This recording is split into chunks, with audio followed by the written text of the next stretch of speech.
Hey guys, can you hear me okay? Yeah.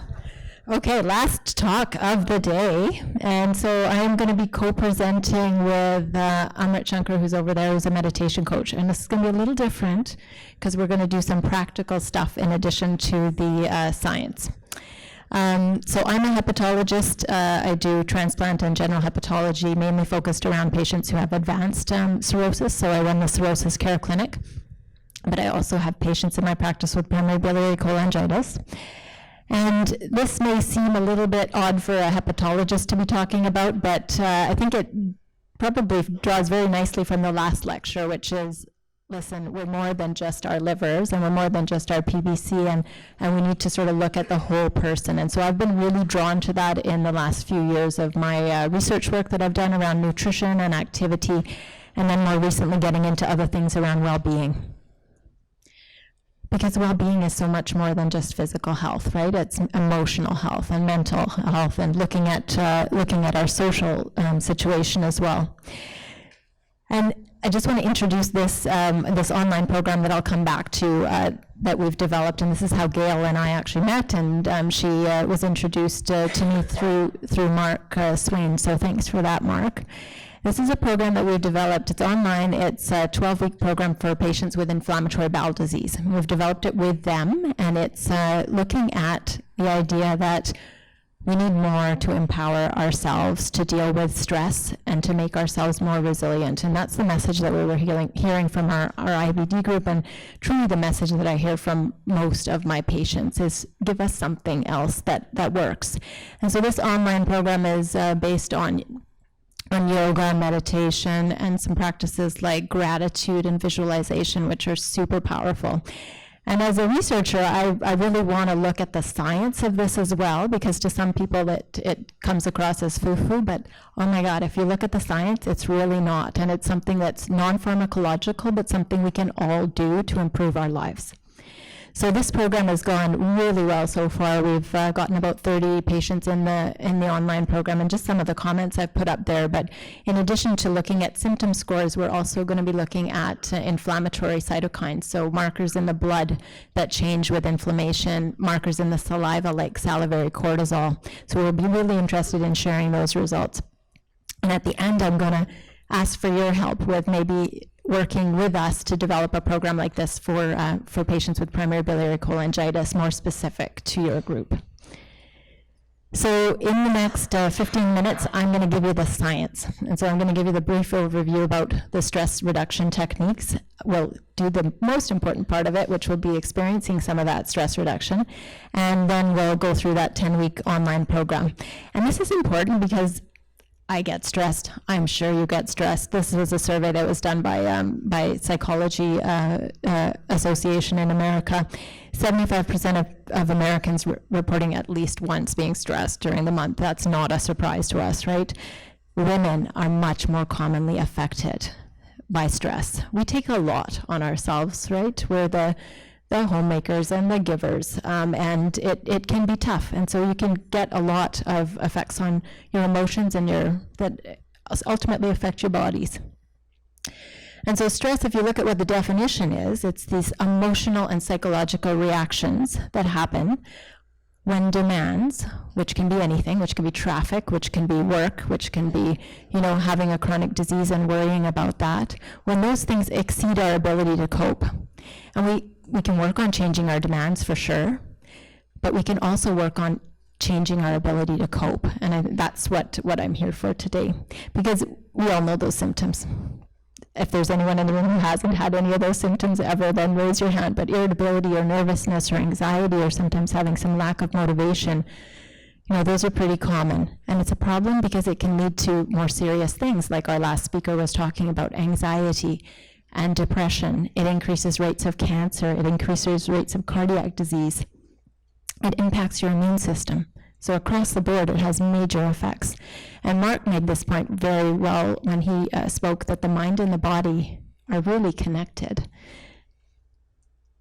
So I'm going to show you two studies. There's hundreds, but these two studies I thought were impactful in the way that it shows that the mind and the body are connected.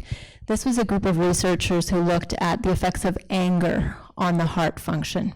And this was patients who had coronary artery disease, so heart disease.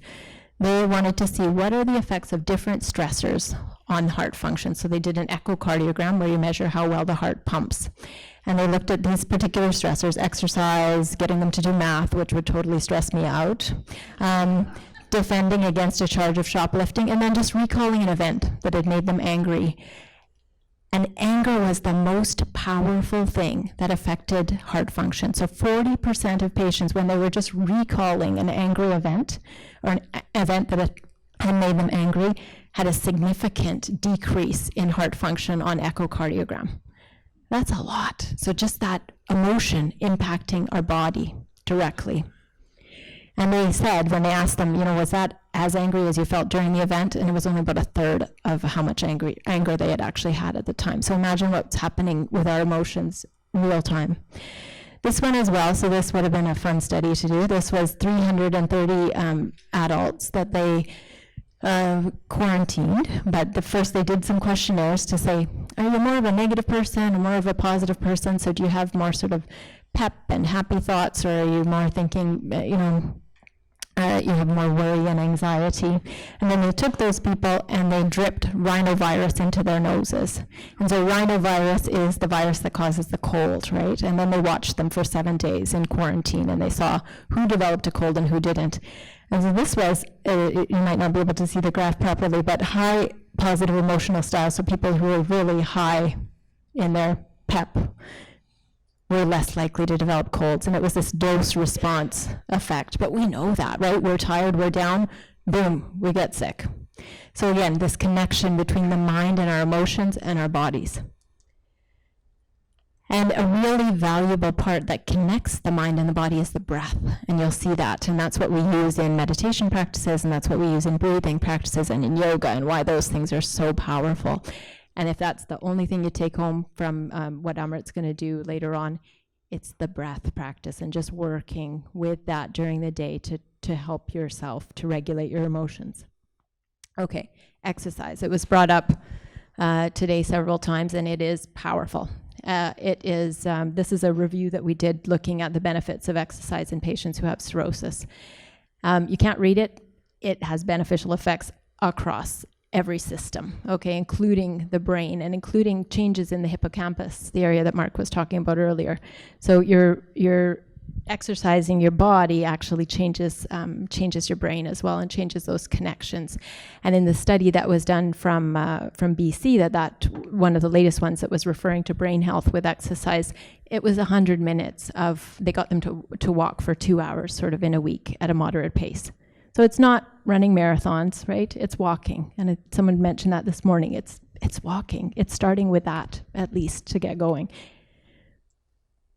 There's other practices too, and this I've just brought up Tai Chi and yoga because these are things that we're going to explore in the hopefully in the Peace Power Pack that we developed for PBC, because these are sometimes more accessible to people when they're having slower days. And so Tai Chi is a really powerful practice from out east, and it just uses very mindful movements, again connected with the breath. And I've just pasted some studies. There's hundreds of studies, but these studies show that Tai Chi impacts your heart, again, improving your heart function. It impacts the way your brain looks. It reshapes your brain, and it reduces the rates of Alzheimer's disease. So people who are practicing Tai Chi, as we age, we lose some gray matter in our brains. They lose less, okay? So it's impacting actual brain function. Similar stuff with yoga, and there's really powerful studies showing changes with inflammatory markers, even after just a few weeks of yoga, reducing inflammation levels in the body when you measure it in blood, reducing stress, reducing exhaustion, improving your immune function. So again, the studies are there. They're not huge, but they are there showing positive impacts. The breath, and again, this is probably the most powerful thing, that the thread that runs through all of these practices. And so diaphragmatic breathing, even 5 minutes, 3 times a day, has shown significant benefits in stress reduction, changes in anxiety, and improvements in attention, and changes in inflammation markers again. Meditation, so mindfulness is a big buzzword, and there's different meditation practices, but essentially it's just being in the moment, and taking those deep breaths and sort of being focused. And Amrit will take us through a nice practice today. But mindfulness meditation, again, those changes that Dr. Swain was talking about in the brain that are so important. You know, mindfulness has also looked at brain studies and what happens. And after 8 weeks, you can see changes in the brain, again, on functional MRI testing. And so 2 areas that it really focuses on is the prefrontal cortex, which is for your attention and memory. You can see increases in the size of the gray matter in the hippocampus, which is that really important area, again, for attention and learning. And it shrinks the amygdala a little bit. And the amygdala is responsible for some of those feelings of fear and anxiety and stress. So you can actually see changes, and that correlates with your symptoms. I won't touch on this too much, but telomeres. How many have heard of telomeres? Yeah, so telomeres are those little protein caps on the end of your chromosomes, right? And as we age, the telomeres sort of decay, and that's thought to be related to aging. This was a study done by a colleague in Calgary who looked at patients who were given a mindfulness-based practice and those who weren't, who were on cancer, chemotherapy for breast cancer. And having that mindfulness meditation group preserved the thickness of the telomeres. Okay, so again, powerful changes that you can actually see biologically. There's other positive psychological practices that I alluded to, and these are part of the Peace Power Pack that we developed for IBD, like gratitude. Gratitude, 5 minutes a day it takes. I loved the story about waking up with a smile. Like that is, I do that too. You know, you're having sort of a really crazy morning already and you haven't even gotten out of bed.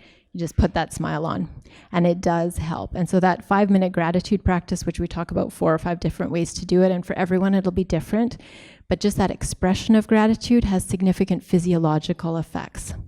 And this study looked at the fact that as you get older, the amount of gratitude that you have does increase, and it does still continue to have that same amount of benefit. Things like visualization, super powerful practice. Athletes use this all the time to visualize, okay, this is the time I'm going to get on my half marathon or on my marathon, and it's incredible just seeing themselves doing the event.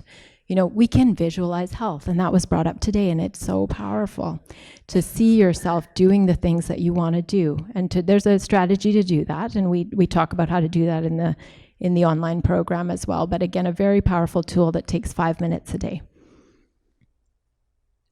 Forgiveness, another practice that we talk about in the program. It really makes a difference to have that forgiveness attitude, and sometimes it's challenging, but again, it's a practice. It's a toolkit that you develop, and that as you do it, you get better and better at it. But you'll have to have a strategy for it. And so this was a study I just wanted to briefly touch on, looking at people. They got an idea of how stressed they had been through their life, so they got a lifetime severity scale. They got an idea of their mental health symptoms, and then they stratified them by their level of forgiveness. And those people who were able to show more forgiveness showed way less mental health symptoms despite having super high stress levels still. Okay, so forgiveness is very protective. And sleep, that's the last thing I'll touch on, but sleep is really essential for so many things. That could be a lecture in itself. But thankfully, mindfulness and these other yoga practices and positive attitude practices and psychological practices all impact sleep and all allow us to get a better sleep. When you've got so many things that are impacting your sleep, including itching and your disease and your other worries, etc., any little bit of help that you can get a little more sleep is useful. So I just wanted to summarize the science part. I feel quite strongly about just that it's not foo-foo, and that I think we do deserve to look at this stuff a little bit more and make it more accessible to patients, because it's non-pharmacological, so it's not a drug therapy, so it doesn't get a lot of funding per se, but I think it is really important to integrate it with the very amazing medical therapies that we also have.